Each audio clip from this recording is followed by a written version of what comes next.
Selamat datang di channel YouTube saya Indra Hermanita. Dalam video ini akan membahas mengenai surat dinas. Selamat menyimak video ini sampai selesai dan semoga bermanfaat. Subscribe ya. Halo para pembelajar. Pada video kali ini, Bu Indra ingin mengajak para pembelajar untuk belajar surat dinas. Dalam video ini, para pembelajar dapat belajar mengenai sistematika surat dinas, contoh dari surat dinas, praktik menulis surat dinas, dan juga ada latihan soal untuk kita kerjakan bersama-sama. Selamat menyimak video ini. Materi surat dinas ini memiliki kompetensi dasar 3.48, mendeskripsikan isi dan sistematika surat dinas berkaitan dengan bidang pekerjaan. 3.49 menganalisis unsur kebahasaan surat dinas yang sesuai bidang pekerjaan. 4.48 menyajikan simpulan sistematika dan unsur-unsur isi surat dinas berkaitan dengan bidang pekerjaan baik secara lisan maupun tulisan. 4.49 menyusun surat dinas yang berkaitan dengan bidang pekerjaan dengan memperhatikan isi, sistematika, dan kebahasaan. Setelah mempelajari materi ini, siswa diharapkan dapat memahami surat dinas, menjelaskan sistematika surat dinas, mengidentifikasi isi dan bagian surat dinas, mengidentifikasi unsur kebahasaan surat dinas, dan menyusun surat dinas sesuai isi, sistematika, dan kebahasaan yang tepat. Apa yang dimaksud dengan surat dinas? Bagaimana sistematika surat dinas yang benar? Apa saja unsur kebahasaan surat dinas? Bagaimana cara menyusun surat dinas yang baik dan benar? Semangat menyimak materi dalam video ini ya! Surat dinas merupakan surat yang dikeluarkan oleh kantor pemerintah, instansi, atau lembaga resmi lainnya untuk keperluan dinas. Isi surat dinas ditujukan untuk keperluan kedinasan, baik pemerintah maupun swasta. Isi surat dinas berupa penyampaian pengumuman, pemberian surat izin, pemberian tugas, dan lain-lain. Mengapa surat dinas disebut juga sebagai surat resmi? Yang pertama, bahasa yang digunakan dalam surat dinas adalah bahasa resmi. 2. Penulisan surat dinas menggunakan format yang resmi. 3. Surat dinas berkaitan dengan kepentingan tugas atau kegiatan kedinasan surat instansi. Apa saja fungsi dari surat dinas? Yang pertama, sebagai pedoman pekerjaan seperti surat instruksi, surat pemberian izin, ataupun surat pengambilan keputusan. 2. Sebagai alat pengingat karena surat ini dapat dijadikan arsip bagi instansi. 3. Sebagai bukti perkembangan suatu instansi atau lembaga. 4. Sebagai alat bukti atau dokumen lembaga, terutama surat perjanjian. 5. Sebagai pemberi informasi bagi lembaga lain atau khalayak. Ciri-ciri dari surat dinas, yang pertama, adanya kop surat dan nama instansi ataupun lembaga. 2. Adanya nomor surat dan lampiran. 3. Adanya salam pembuka maupun salam penutup. 4. Menggunakan bahasa resmi karena surat dinas merupakan surat resmi. 5.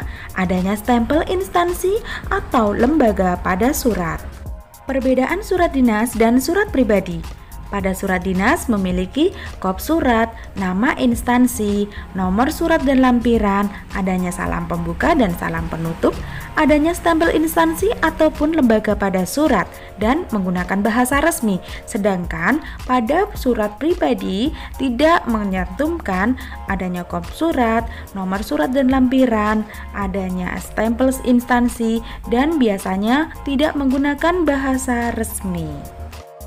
Beberapa hal yang harus dicermati dalam penggunaan bahasa surat. Yang pertama, paragraf dan kalimat. Kalimat dalam paragraf hendaknya singkat, jelas, dan terhindar dari salah tafsir. Beberapa hal yang harus diperhatikan dalam hal ejaan yaitu sebagai berikut. Nama orang, nama jalan, kata ganti orang, nama lembaga, dan nama organisasi ditulis dengan huruf kapital. Kata turunan merupakan kata dasar yang diberikan imbuhan, sisipan, akhiran, dan gabungan imbuhan. Salah satu tujuan penulisan kata ulang adalah menyatakan bentuk jamak. Cara penulisannya dengan diulang, bukan menambahkan kata bilangan tidak tentu, seperti semua, segala, para, seluruh, beberapa, dan sebagainya. Gabungan kata yang dapat menimbulkan salah pengertian ditulis dengan membubuhkan tanda hubung. Gabungan kata yang mendapatkan awalan dan akhiran ditulis serangkai. Gabungan kata yang sudah padu ditulis serangkai. Penulisan kata ganti orang yang digunakan sebagai sapaan ditulis dengan huruf besar. Penulisan kata depan di, ke, dari ditulis terpisah dengan kata yang mengikutinya. Untuk penulisan kata serapan disesuaikan dengan kaidah tata tulis unsur serapan sebagaimana dipaparkan dalam PUEBI. Dalam penulisan surat dinas, penggunaan tanda baca penting agar apa yang dimaksudkan penulis sama dengan tafsiran pembaca. Bentuk tanda koreksi bermacam-macam disesuaikan dengan kebutuhan.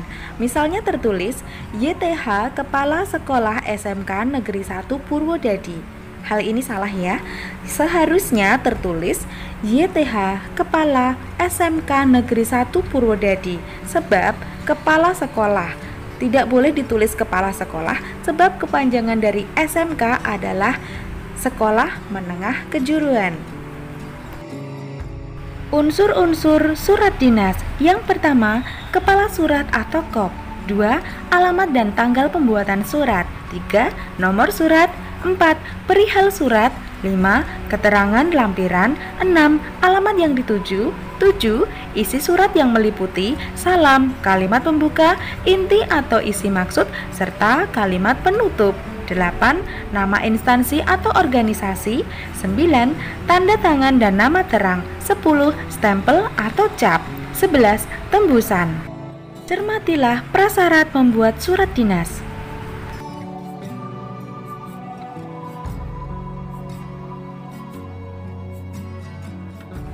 Kepala surat pada surat dinas biasanya ditik dan terletak di tengah-tengah. Prosedur penulisan nama instansi ditulis tanpa disingkat.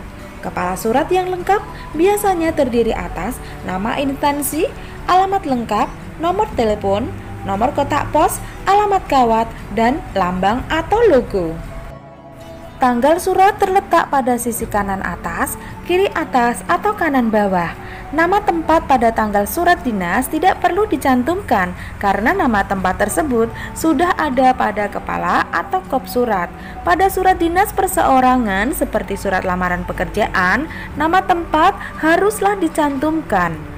Nama bulan dan tahun ditulis secara lengkap tanpa memberi tanda titik sebagai akhiran. Mohon cermati contoh penulisan nomor surat berikut. Dalam menulis lampiran ada tata cara yang harus diketahui, yaitu penulisan lampiran dan nomor surat yang harus taat azas, seperti ditulis semua atau disingkat semua, dan cara yang kedua, ditulis dengan huruf bukan dengan angka. Perhatikan aturan penulisan hal atau perihal surat berikut.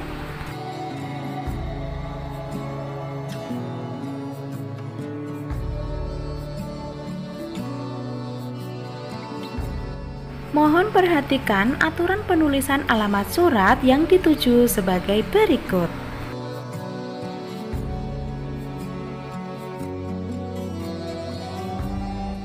Perhatikan contoh salam pembuka yang benar sebagai berikut.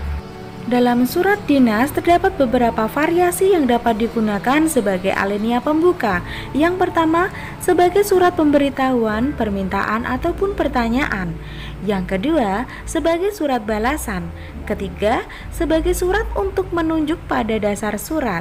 Dan yang keempat, sebagai surat untuk menyatakan sebuah tujuan.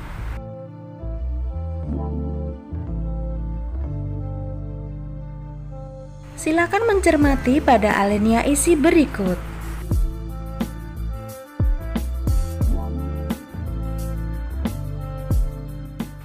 Mari perhatikan alinea penutup pada surat dinas sebagai berikut.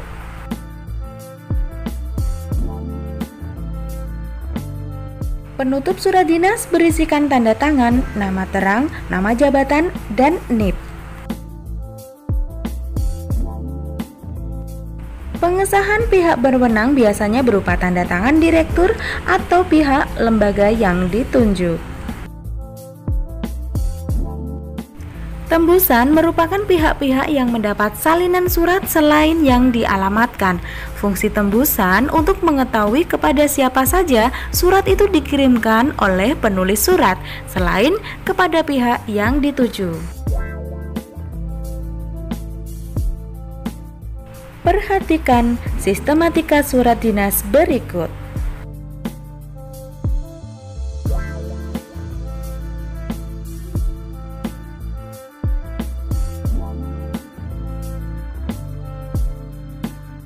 Berikut beberapa contoh perbedaan format surat dinas dari berbagai lembaga atau instansi.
Berdasarkan ketiga contoh surat dinas tersebut, dapat disimpulkan sistematikanya sebagai berikut.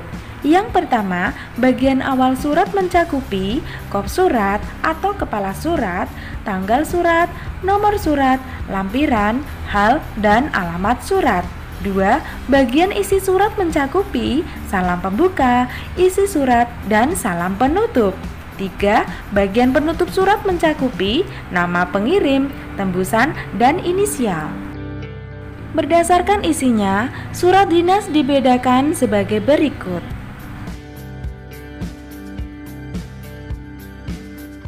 Untuk para pembelajar, mari cermati langkah-langkah menyusun surat dinas sebagai berikut.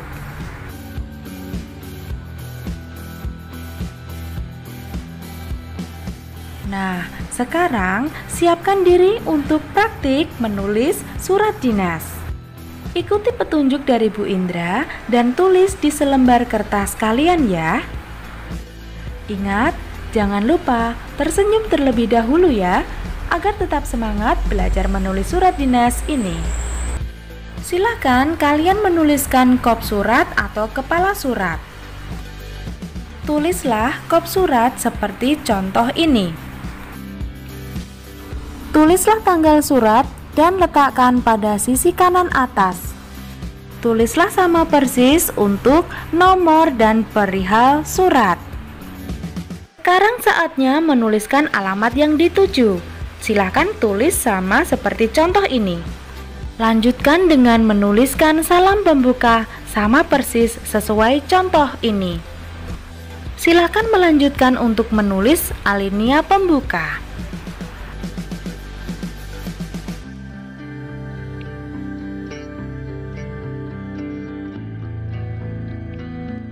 Baris selanjutnya, tulislah alinea isi sama persis dengan contoh ini.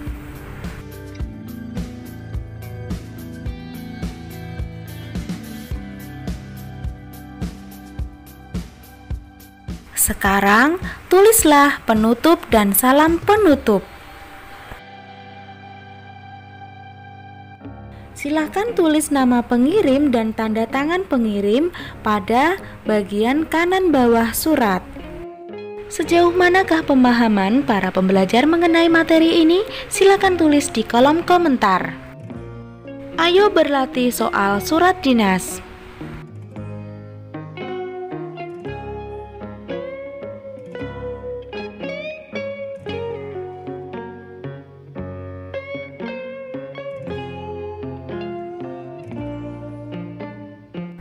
Terima kasih telah menyimak video ini sampai selesai. Kita berjumpa dalam video berikutnya. Sampai jumpa, tangan.